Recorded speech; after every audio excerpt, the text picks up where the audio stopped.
Bom dia a todos. Que a paz do Mestre Jesus nos envolva em mais essa oportunidade. Dando sequência às exposições doutrinárias com base no Evangelho segundo o Espiritismo, falaremos de um tema na manhã de hoje que está contido no capítulo 12 do Evangelho, que tem como tema uma exortação do Cristo que nos parece tão difícil de praticar, chamada Amai os vossos inimigos. E como nada é tão difícil que não possa complicar um pouco mais, nós falaremos especificamente, na manhã de hoje, de uma outra exortação do Cristo relacionada ao amor aos inimigos, que nos induz ou que nos estimula a fazer ainda mais. Se alguém vos bater na face direita, apresentai-lhe também a outra.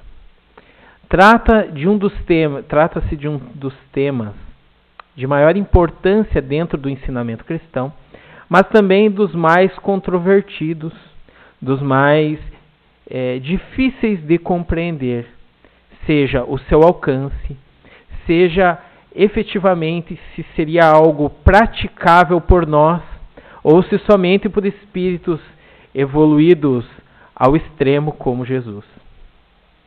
E quando nós divulgamos esse ensinamento, é bom que a gente faça uma ressalva ou um esclarecimento.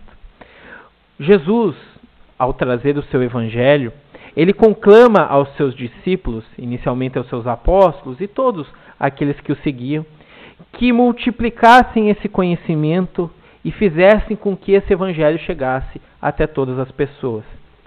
Para a nossa sorte, os discípulos mais próximos, os primeiros discípulos, o fizeram. E esse evangelho, que saiu lá de um pequeno espaço no território judeu, veio até o mundo todo, propiciando que nós hoje possamos, nesse domingo de manhã, discutir a respeito das lições desse evangelho. Mas quando Cristo diz ide e pregai, há muitos que interpretam o pregai de uma forma diferente. Não só o pregai do divulgar, mas o pregar de martelar, né? O pregai e bata na porta até que a pessoa aceite esse evangelho. E obviamente não é nossa intenção fazer isso aqui.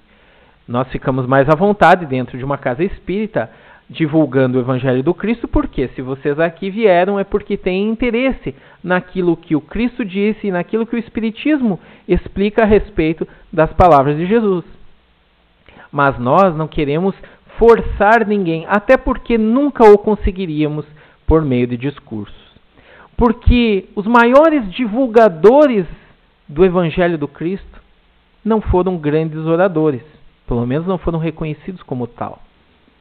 Se nós vemos a figura de Francisco de Assis como o grande discípulo do Cristo, vemos que não lembramos de muitos discursos, de muitas falas dele, mas sim da sua conduta. Mais próximo de nós, temos a figura de Madre Teresa de Calcutá e de Irmã Dulce aqui no Brasil, no século passado, divulgando o cristianismo sem muitos discursos, mas com muita prática. Dentro do Espiritismo, temos a figura bondosa, amorosa de Chico Xavier, nos lembrando que não é necessário ser um grande orador. Ele está longe de ser um dos maiores oradores da doutrina espírita. Mas ninguém como ele traduziu o que é ser espírita, o que é ser cristão a nós, que observamos o seu exemplo e sem que ele precise falar muito, os seus gestos já falam por si. Francisco de Assis, aliás, uma vez, convocou os seus seguidores para que divulgassem o Evangelho e ele faz uma recomendação. Ele diz, em outras palavras, divulguem o Evangelho, ide e pregai, e se necessário, usem a boca. Se necessário, falem. Se necessário, façam discursos. Mas busquem a ação cristã. E é isso que traz o exemplo que nós observamos e buscamos seguir. E por que eu faço toda essa ressalva, essa justificação? Porque esse trabalho que nós fazemos aqui na Casa Espírita, de trazer a mensagem do Evangelho, Nós fazemos a parte mais fácil, me perdoem os colegas expositores se eu estou desmerecendo o nosso trabalho aqui, mas de certa forma é fácil, é aquilo que alguém que lê algo, tenta compreender e depois transmite. É uma transmissão de conhecimento acessível a qualquer um de nós.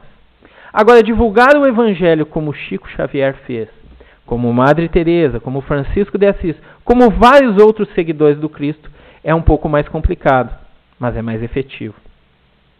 Porque para isso, ao invés de só falar, se alguém vos bater na face direita, apresentar-lhe também a outra, eu teria que fazê-lo. E admito, por mim, que ainda não observo este ensinamento de forma plena e de forma integral. Mas aí recordo-me, e aí é para vocês não me falarem, mas que hipócrita! Vem falar uma coisa que ele não segue, quer que a gente siga. Não é que eu queira que vocês ou que eu siga. Mas Kardec diz que reconhece-se o verdadeiro espírita pela sua transformação moral e pelos esforços que faz para domar as suas más tendências. Então, sem dúvida alguma, cada um de nós trouxe más inclinações, más tendências de vidas passadas e buscamos, através desses ensinamentos, nos transformar e estamos neste caminho.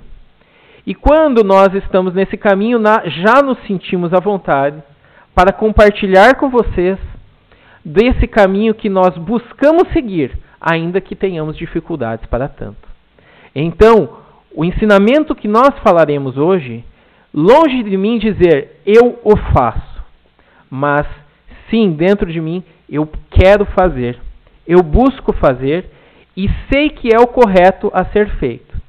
Mas para isso eu tenho que compreender adequadamente essa lição. E nós lembramos que esse ensinamento do Cristo está num contexto maior, em que Jesus fala para amarmos os nossos inimigos. Parece a vocês natural amar os inimigos? Parece ser algo fácil, tranquilo, algo comum, alguém que ama os seus inimigos? Aí vai o indivíduo fala mal de mim e eu te amo, meu amigo. E o indivíduo me dá um tapa na cara e eu falo, graças a Deus, eu o amo, meu desafeto. A dificuldade está em entender o que é o amor. Porque de inimigo a gente entende bem, infelizmente. A gente sabe quando alguém nos agride, a gente sabe quando alguém nos ofende. Como amar alguém assim? E aí já foi colocado em reuniões anteriores que o amor ao inimigo não é o mesmo amor ao amigo. O sentimento é um só, mas a forma de manifestá-lo é diferente. Eu amo o meu inimigo quando eu não desejo mal a ele. Eu amo o meu inimigo quando eu não o declaro meu inimigo. Quando eu fico feliz quando algo de bom acontece a ele. Quando eu não busco meios de prejudicá-lo. Ao contrário, espero que ele seja feliz, ainda que eu não consiga conviver com ele. Eu espero que ele siga uma caminhada boa, eu também, e quem sabe algum dia a gente possa se harmonizar. Mas pelo menos eu já busco não fazer o mal, não desejar o mal e alegrar-me com o bem que acontece com ele. Isso é amar o inimigo. Não é chamar para jantar, não é ter uma convivência mais próxima, porque isso a gente se cerca das pessoas que a gente tem mais afinidade. E isso sim é natural.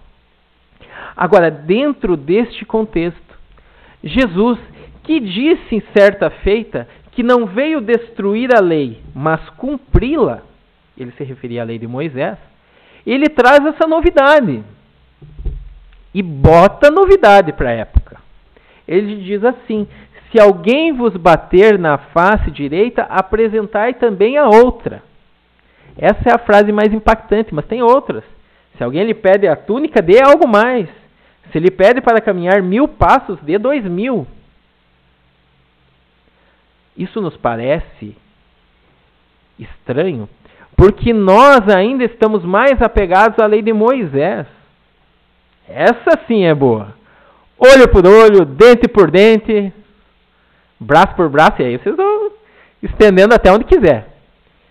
E aí alguém me falou, e me foge a memória quem foi, olho por olho, daqui a pouco terminamos todos caolhos, todos cegos. porque todos ofendem, todos são ofendidos. E nessa recíproca, nessa busca em retribuir o mal com o mal, nós não saímos dessa espiral de maldade. Ao passo em que o que Jesus nos estimula é retribuir o mal com o bem. E isso quebra todo esse sentimento de maldade, esse sentimento de revanche, de vingança, para propiciar novas condições de relacionamento. Então é algo revolucionário. Era a época e ainda o é. Mas nós temos que entender que quando Jesus disse que não veio destruir a lei, ele se referia à lei divina, à lei maior, aos conteúdos de ordem espiritual que haviam na lei de Moisés. Obviamente que ele veio sim mudar leis puramente materiais, e essa é uma delas. A lei de revanche, a lei de vingança, a lei de lavar a honra com o sangue, se necessário. E aí, até hoje, nós achamos bonito quando falamos dos nossos filhos, ou de alguém assim, falando, esse não leva desaforo para casa. Esse é bom, achando algo positivo num comportamento daquele que busca revidar, retribuir o mal com o mal. Porque nós ainda temos a noção de que se alguém nos ofende, se alguém nos agride, se eu não revido, eu estou sendo o quê? Covarde. É um ato de... Eu não sou honrado se eu não retribuo aquele mal que me foi feito. E essa é uma percepção equivocada. Porque de acordo com os Espíritos, no comentário a essa passagem do Cristo, muito mais há de honra em suportar uma ofensa do que em revidá-la. Há muito mais de autocontrole, há muito mais de evolução espiritual naquele que cala do que naquele que revida. Mas nós temos que cuidar, porque em todas as passagens do Cristo há uma dificuldade em que muitas vezes nós queremos tomar as suas lições ao pé da letra. Da mesma forma que não deve ser tomado ao pé da letra olho por olho, dente por dente, também a questão do apresentar a outra face não o pode. Porque senão os maus triunfariam, ou não? Eu tomo uma bofetada numa face, dou a outra, depois já estou com as bochechas vermelhas, então ela bate nas costas um pouco para dar uma variada. E fico ali me submetendo ao jugo de um opressor, tirano, malvado, e não faço nada para sair daquela situação? O erro está em entender que Jesus queiramos que sejamos passivos, quando na verdade o que Ele quer é que sejamos pacíficos. Não é aceitar calado toda e qualquer ofensa, mas é não revidar essa ofensa. Não é entrar na fila para ser chicoteado. Tá faltando, tem mais um lugarzinho que não foi bofeteado, dá mais uma aqui. Não é buscar o sofrimento, mas é buscar a reconciliação. É buscar o ajuste às leis divinas. O próprio instinto de conservação faça com que, se alguém nos agride, nós procuremos nos proteger. Mas proteger não é revidar. Ou nós vamos legitimar aquelas práticas em que alguém diz que se defendeu, legítima defesa, e deu 8 tiros nas costas de um indivíduo. Isso é legítima defesa? É para refletir. Por quê? Porque muitas vezes, na postura que nós nos colocamos, eu estou só me defendendo, muitas vezes eu estou agredindo. Estou aproveitando que o outro começou, e agora eu ganhei razão, e eu vou à desforra. E vou extravasar a minha agressividade, a minha violência, acreditando que estou legitimado porque foi o outro que me ofendeu. E Jesus não só ensina, ele exemplifica. Quando, no momento da traição, em que um dos seus apóstolos o entrega para ser julgado, o soldado se apresenta e Pedro que era todo paixão, era toda emoção na defesa de seu mestre, vai, pega a espada e lança sobre a orelha do soldado romano. E Jesus, vendo aquilo, Pedro, meio que dizendo assim, 3 anos me seguindo, Pedro, e você não entendeu ainda. E nós estamos há 2000 anos buscando seguir o Cristo e não entendemos ele ainda.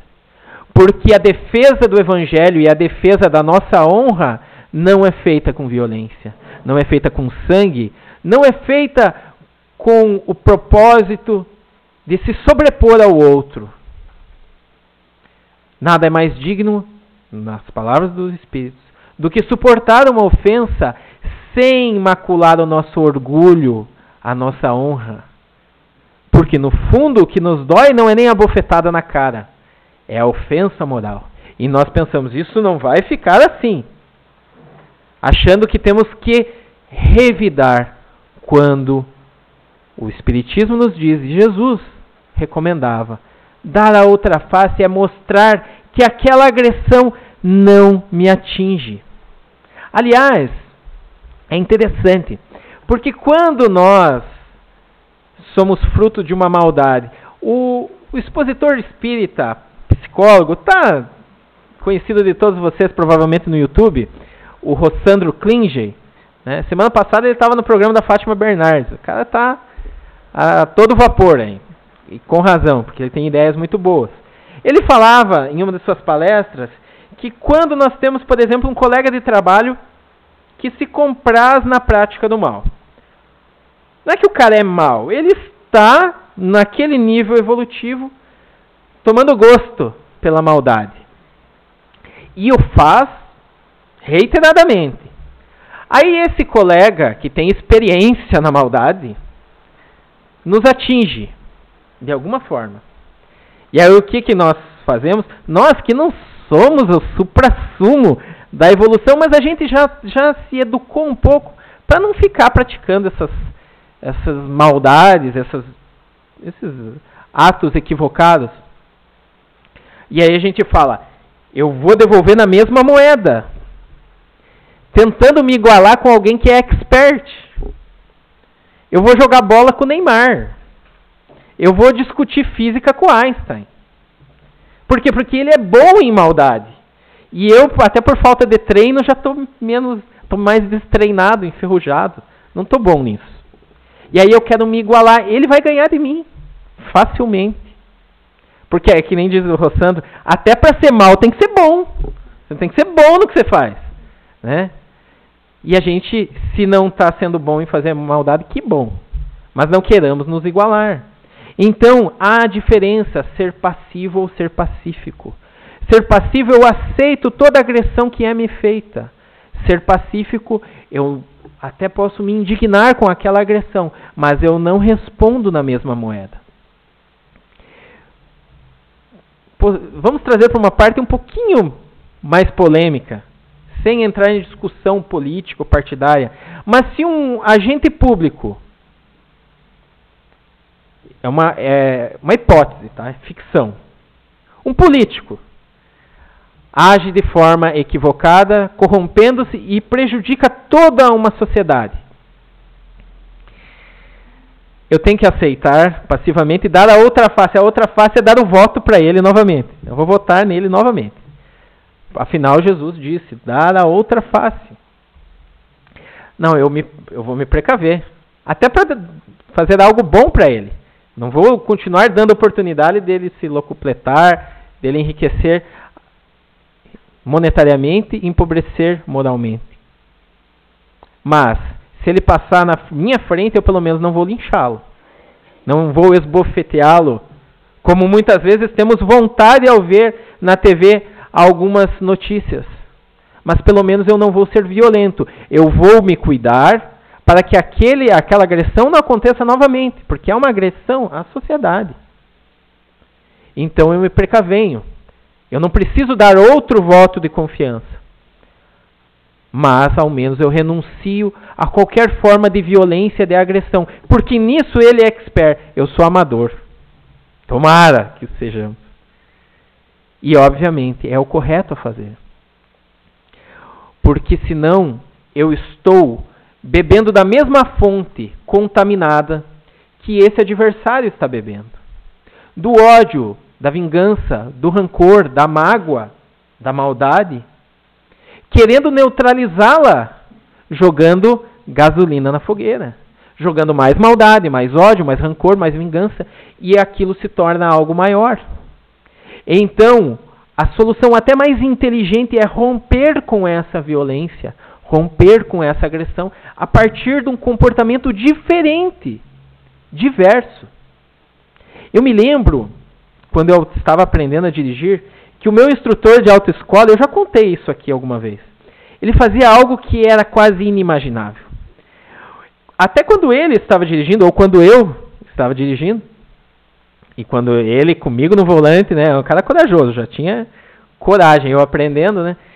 Mas alguém fazia uma agressão no trânsito, nos fechava, buzinava, fazia alguma coisa assim mais ostensiva, o que qualquer um de nós faria?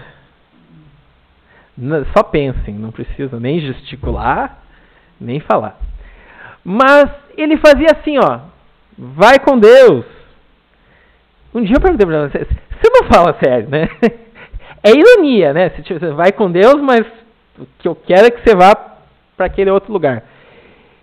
Ele falou assim, eu quebro isso, porque eu já vi tanta briga no trânsito, que começa porque alguém errou, alguém se ofendeu, revidou e está feito a confusão.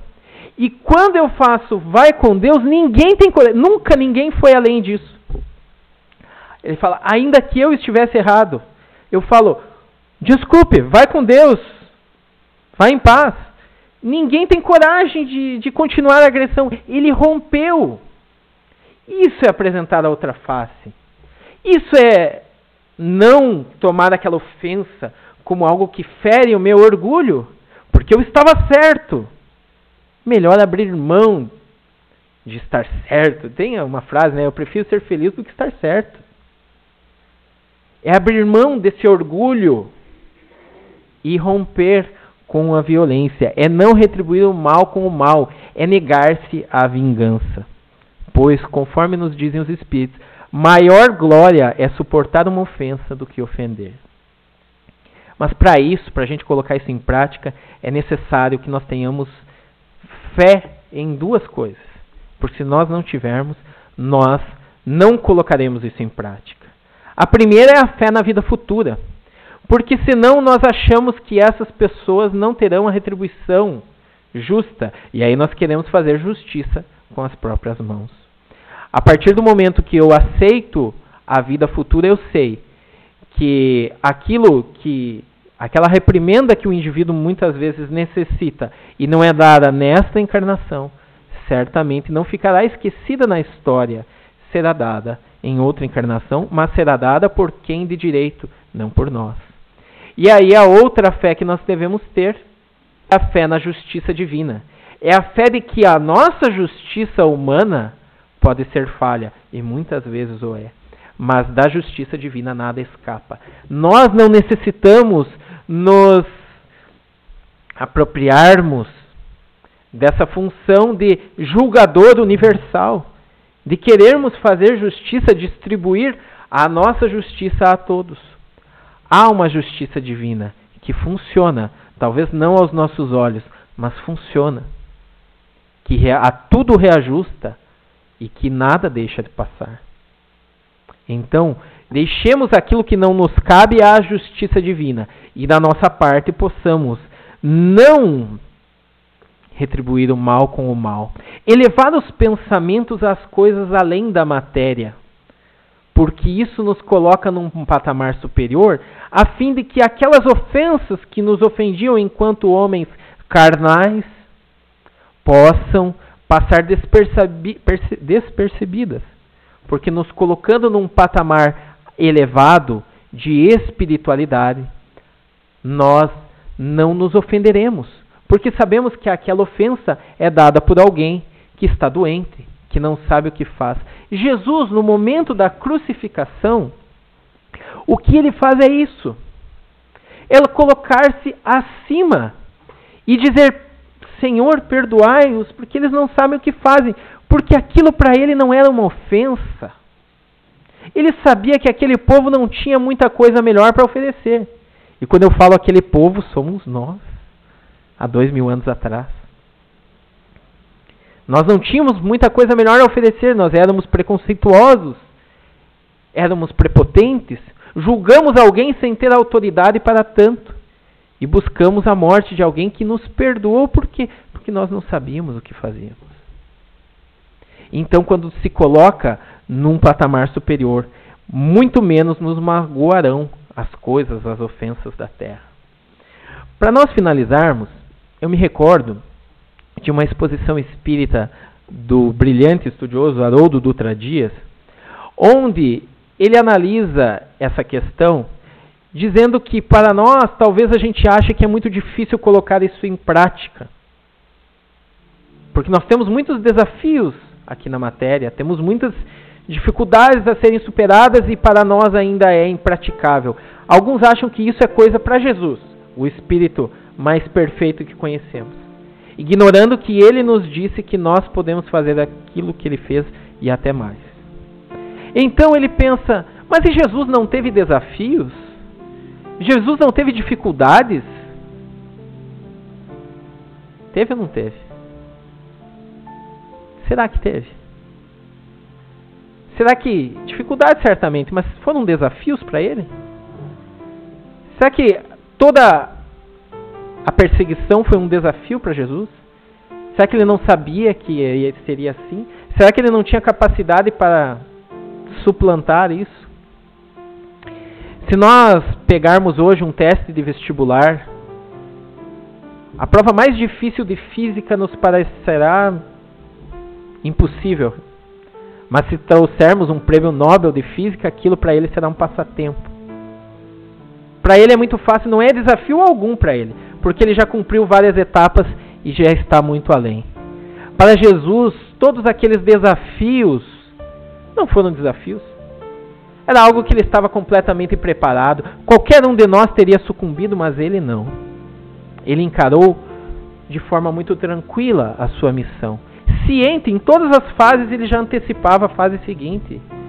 Eu sei que um de vós me trairá. Eu sei que antes que o galo cante, negará meu nome 3 vezes. Ele já sabia tudo de antemão. Igual o físico que já sabe até as respostas. Porque ele já estava muito além. Mas então qual foi o desafio? Qual é o desafio de Jesus? O maior desafio de Jesus somos nós.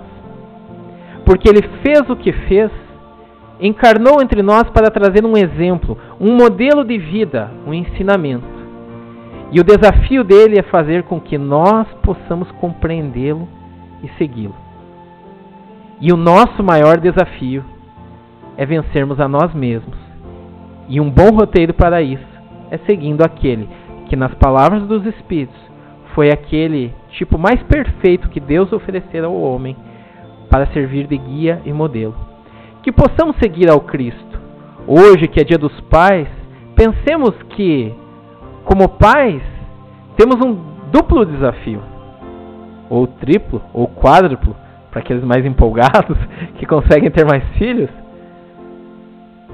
Porque nós temos o desafio de nos vencer e o desafio de transmitir isso aos nossos filhos. Da mesma forma que Jesus transmitiu a nós, que nós possamos multiplicar isso. Então, grande exemplo daremos ao nosso filho, se ao ele nos ver ser ofendido, agredido, nós tenhamos as precauções para que aquilo não aconteça mais, mas que a gente não retribua o mal com o mal. Que pelo contrário, a gente pague o mal que recebe com o bem. E assim nós estamos nos desenvolvendo, nos aprimorando e dando uma grande mensagem ao nosso filho. Divulgando o Evangelho sem falar uma palavra. Divulgando o cristianismo como Francisco de Assis o fez, como Chico o fez, como Madre Teresa, como tantos outros missionários que não precisaram de discursos, mas apenas vivenciaram o Cristo em si. que possamos nós vivenciar o Cristo em nossa vida diária, através dos nossos atos, dos nossos exemplos. E assim estaremos realizando um grande avanço em nós e divulgando verdadeiramente o Evangelho do Cristo aos mais próximos, aos nossos filhos e a todos aqueles que conosco convivem. São de todos. Desejo aos pais um excelente Dia dos Pais. Parabenizo a todos e desejo a todos nós que tenhamos uma existência repleta de vivências evangélicas, não dos lábios, não do pensamento, também para refletir melhor sobre ensinamentos como esse, mas que tenhamos uma vivência, uma conduta evangélica. Isso certamente nos conduzirá a um bem maior. Obrigado pela atenção de todos. Muita paz a todos nós.